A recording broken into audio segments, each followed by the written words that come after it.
నైరుతి రుతుపవనాలు చురుగ్గా కదులుతున్నాయి. నిన్న ఏపీలోని రాయలసీమలోకి ప్రవేశించిన రుతుపవనాలు ఇవాళ తెలంగాణను తాకాయి. నాగర్ కర్నూల్, గద్వాల, నల్గొండ మీదుగా ఈ రుతుపవనాలు రాష్ట్రంలోకి ప్రవేశించాయి. తెలంగాణ పాలిసెట్లో 84.20% మంది విద్యార్థులు అర్హత సాధించారు. హైదరాబాద్లోని సాంకేతిక విద్యా భవన్లో పాలిసెట్ ఫలితాలను విద్యాశాఖ కార్యదర్శి బుర్ర వెంకటేశం విడుదల చేశారు. మే 24న నిర్వహించిన ప్రవేశ పరీక్షకు 92,808 మంది దరఖాస్తులు చేసుకోగా 82,809 మంది హాజరయ్యారు.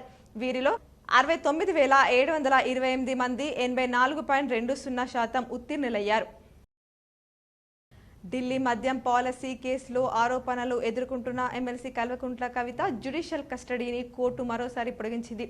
ఈసారి ఏకంగా నెల పాటు కస్టడీ పొడిగిస్తూ Delhi Rouse Avenue court ఆదేశాలిచ్చింది.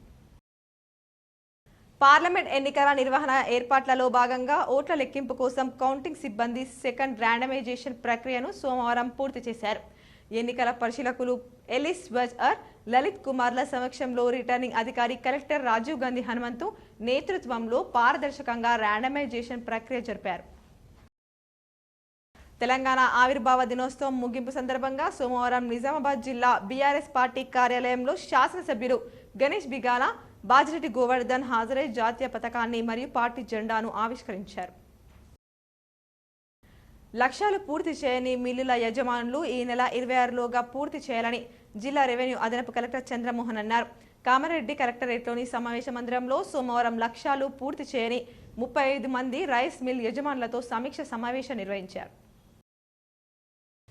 Indalwai toll ప్లాజాలో నేటి నుంచి టోల్గేట్ ఛార్జీలు పెరగనున్నట్లు ప్లాజా మేనేజర్ చలపతి తెలిపారు. సిరికొండ మండల కేంద్రంలో గ్రామాభివృద్ధి కమిటీ ఆధ్వర్యంలో నిర్మించిన 4 సెటర్ రూమ్లను గ్రామాభివృద్ధి కమిటీ అధ్యక్షుడు బాడాల సంతోష్ కుమార్ ఆధ్వర్యంలో ప్రారంభించడం జరిగింది.